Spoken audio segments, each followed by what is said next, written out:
मोहिनी दिखने में बहुत सुंदर थी, इतनी सुंदर कि कोई उसे देखकर कह नहीं सकता था कि वो एक चौल में रहने वाली लड़की है, क्योंकि चौल में रहने वाली लड़की तो इतनी सुंदर नहीं हो सकती। लेकिन कहते हैं ना कि सुंदर चीज अच्छी नहीं होती, और मोहिनी के साथ भी कुछ ऐसा था। मोहिनी सुबह सुबह अपने घर से निकल रही थी, तभी मोहिनी की माँ सरला मोहिनी से कहती है, शाम में आते वक्त अपने बॉस को बोल दियो कि पैसे दे दे, वरना निगोरा मकान मालिक कल ही कह रहा था कि आज शाम तक पैसे नहीं मिले तो घर खाली करवा लेगा। माँ आप चिंता ना करो, शाम में ही मैं उस कमीने के मुंह पर 3 महीने का किराया मारूंगी। बोल तो ऐसे रही है जैसे किसी को लूट कर लाएगी। इतना पैसा और तुझे, मैंने कितनी बार बोला है ये चोल है, तू ऐसे छोटे छोटे कपड़े मत पहना कर। माँ आपको तो मेरे कपड़ों से ही प्रॉब्लम रहती है। अच्छा मैं चलती हूँ।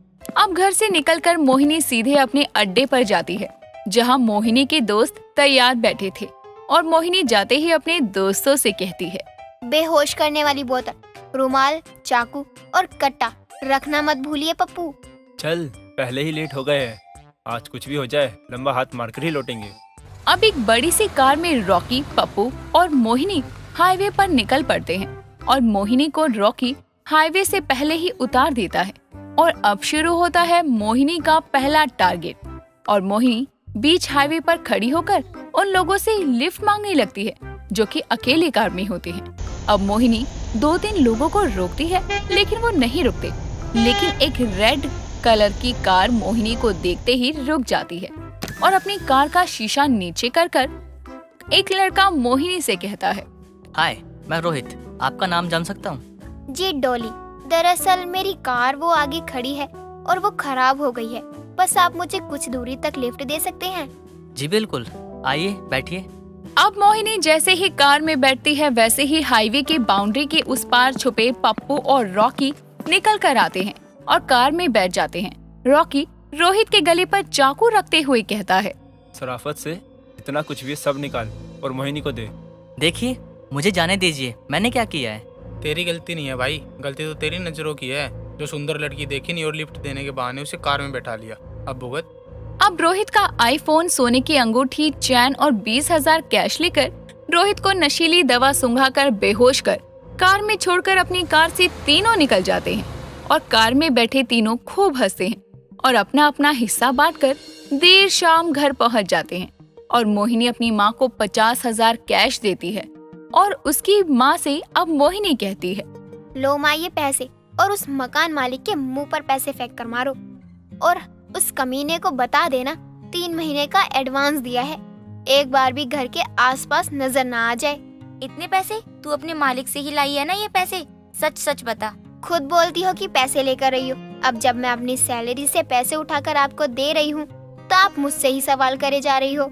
सरला तो अपनी बेटी से पैसे लेकर मकान मालिक को दे आती है, लेकिन उसे क्या पता कि उसकी बेटी मोहिनी वो पैसे कैसे लेकर आई है, क्योंकि मोहिनी ने अभी अपनी माँ को यही बताया था कि वो एक बड़ी सी कंपनी में काम कर रही है, जिसे सरला ने तो सच भी मान रखा था। अब देर शाम मोहिनी पप्पू और रॉकी को फोन पर बातें कर रही थी और अगला प्लान भी बता रही थी। और बताओ कैसे हो तुम दोनों? वो मैंने इसलिए फोन किया क्योंकि आज का प्लान आज रात का ही बनाते हैं। मैं भी यही कह रहा हूँ, रात में भी बड़े बकरे हलाल होंगे।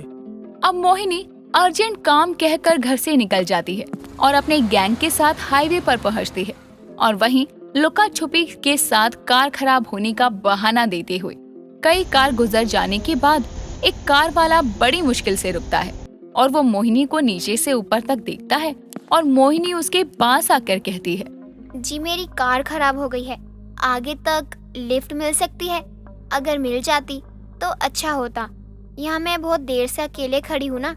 अब जैसे ही मोहिनी आगे वाली सीट पर बैठती है, वैसे ही पप्पू और रॉकी भी पीछे आकर बैठ जाते हैं, लेकिन वो देखते हैं कि पीछे की सीट पर एक बुढ़िया सोई हुई थी।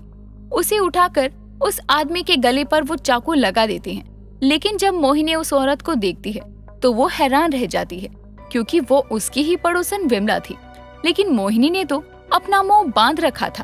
और अब रॉकी उस कार चला रहे आदमी का फोन, लैपटॉप, पैसा और तो और विमला के गले की चैन, कान के झुमके सब लेकर जाने लगते हैं। और अब जैसे ही कार में बैठने के बाद रॉकी मोहिनी से कहता है, यार मोहिनी, कभी कभी तो तेरी सुंदरता पर मेरा दिल ही आ जाता है। लेकिन तू अपने लेवल की नहीं है। जिसके घर जाएगी उन्हें बेच ही खाएगी, इसलिए दूर ही रहता हूँ मैं तुझसे। वैसे मोहिनी पर दिल तो अपना भी आया था रॉकी भाई, पर क्या करे, इसके काम देखकर इससे दूर ही रहता हूँ। अब तुझे क्या हुआ? अभी बांटेंगे ना अपना अपना हिस्सा, तू नाराज क्यों हो जाती है? वो औरत विमला थी, और अगर आज मैंने मुंह नहीं बांध रखा होता तो हम पकड़े जाते। ये सुनते ही कार चला रहा रॉकी कार अचानक से ब्रेक मारता है और मोहिनी से कहता है, अब क्या? उन्होंने तुझे पहचान तो नहीं लिया? अब क्या करे? पहले बोला होता तो इस बुढ़िया गला ही काट देता, तो किसी और को क्या बताती है। नहीं नहीं, वो मुझे पहचान नहीं पाई।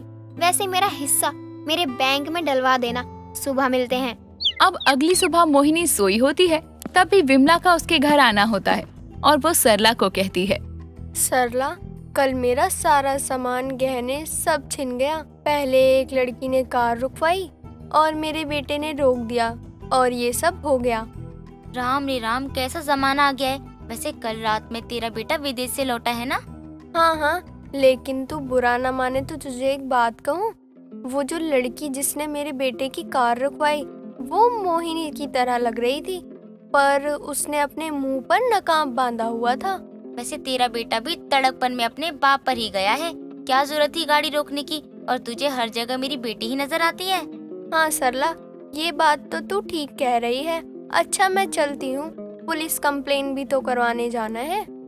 अब सरला को एक पल को तो विमला के मुंह से ये बात सुनकर अजीब लगता है, लेकिन फिर सरला अपने काम में बिजी हो जाती है। अब देर शाम मोहिनी और रॉकी पप्पू हाईवे पर पहुंचते हैं और हर रोज की तरह काम पर लग जाते हैं। पर हर बार मोहिनी और उसका गैंग एक नई सुनसान हाईवे पर जाती थी। बहुत समय बीत जाता है और कोई भी कार नहीं रुकता, लेकिन एक कैब मोहिनी के पास आकर रुकती है। ड्राइवर मोहिनी को आगे बैठने का इशारा करता है और मोहिनी जैसे ही बैठती है वैसे ही रॉकी पप्पू भी कार के पीछे के दरवाजे से कार में घुस जाते हैं। लेकिन कार की पिछली सीट पर एक औरत बैठी थी जो उन दोनों को देखकर चिल्लाने लगती है और पप्पू उसे पेट में चाकू मार देता है और वो औरत बोल पड़ती है, मोहिनी बेटा, पप्पू। अब ये देखकर रॉकी, पप्पू और मोहिनी चौंक जाते हैं कि पप्पू ने जिस औरत को चाकू मारा वो कोई और नहीं बल्कि सरला थी, जो कि अपने मायके अपनी माँ को देखने जा रही थी। अब ऐसे में सब मिलकर जल्दी से सरला को हॉस्पिटल ले जाते हैं और डॉक्टर इस केस को लेने से पहले पुलिस कंप्लेंट कराने की कहता है, जिसके बाद पुलिस की कंप्लेंट होती है और पप्पू सब सच बता देता है और अपने ऊपर इल्जाम ले लेता है। कुछ समय बाद ही सरला को होश आता है और सरला मोहिनी को बुलाती है। मोहिनी सर झुकाए अपनी माँ को देखकर रोने लगती है और ये देखकर सरला मोहिनी से कहती है, रो मत, मुझे पता है कि ये तू ही थी। उस दिन भी जिस दिन विमला के बेटे के साथ लूट हुई थी, आज भी तूने अपनी माँ को टारगेट कर लिया। माँ, मुझे माफ कर दो। मुझे नहीं पता था कि उस कार में आप हो। मुझे सच में माफ कर दो। वादा कर कि अब ऐसी गलती कभी नहीं करेगी, कभी नहीं, वरना मुझे तू खो देगी। कभी नहीं करूँगी, मर भी जाऊँ तो भी नहीं करूँगी। मोहिनी अपनी माँ से वादा करती है कि आज के बाद वो हाईवे पर किसी को भी नहीं ठगेगी।